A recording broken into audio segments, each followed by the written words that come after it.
hopefully some of yours too. This is The Damned.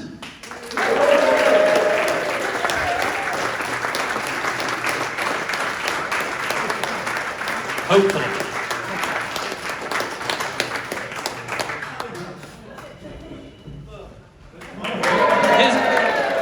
Here's Monty.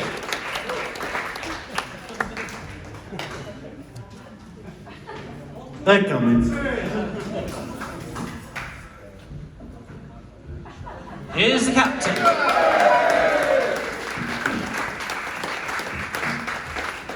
Fuck you, hell. And here is Dave. Hello, madam, how are you doing?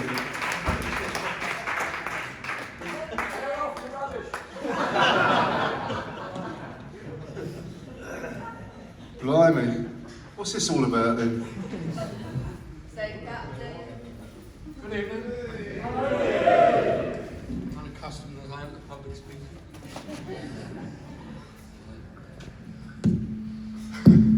Well, they go back there. Yeah, 1, 2, 1, 2. Bit of feedback.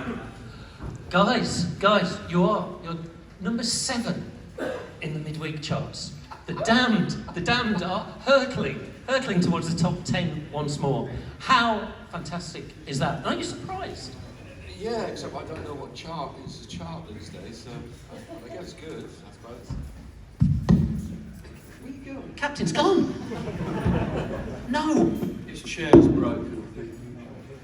Or he's just broken himself.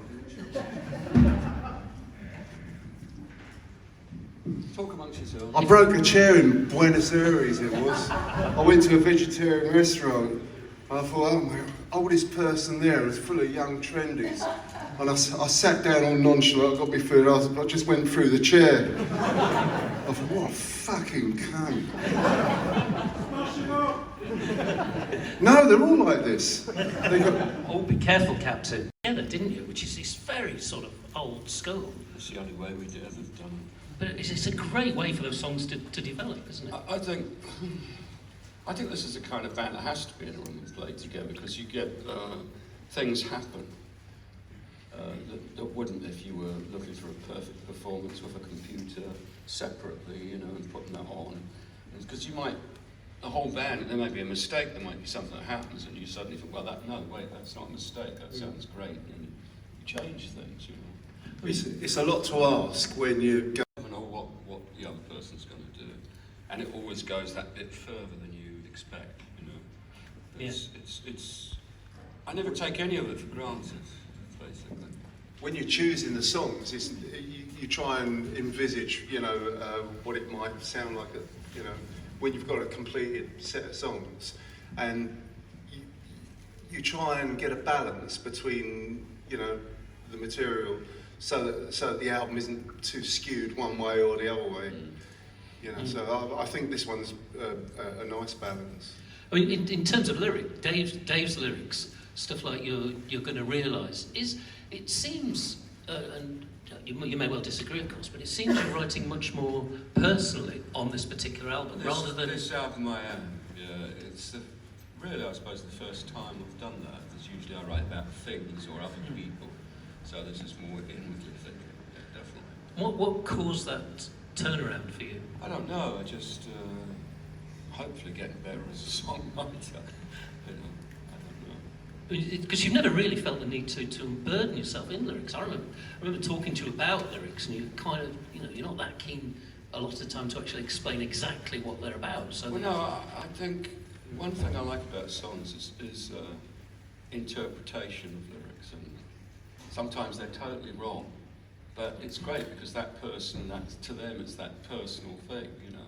So I don't like to definitely say, well, this is about this and this is what it means. It should be. Hopefully they'll get the gist of the song or even understand it completely from the lyrics. But if you don't, it's the atmosphere and the feel of it. So it's You know, the clowns that are waiting in the wings. You get rid of one, and there's another one waiting. Yeah. So it's. I mean, I don't know. I mean, the thing about politics is, for me, I used to be, you know, I used to knock on doors for the Labour Party, and you know, I put my trust in various people. You know, me and Weller were going out doing Red Wedge with with Neil Kinnock, you know, and well, they managed to scupper his chances quite well, the media, and they did the same with Corbyn. But I don't want to get political, but the thing is, without, you know, instead of chucking a brick through the TV screen, I just laugh at it now, because it is a joke, and they are all clowns, and the right and the left are two cheeks of the same arsehole.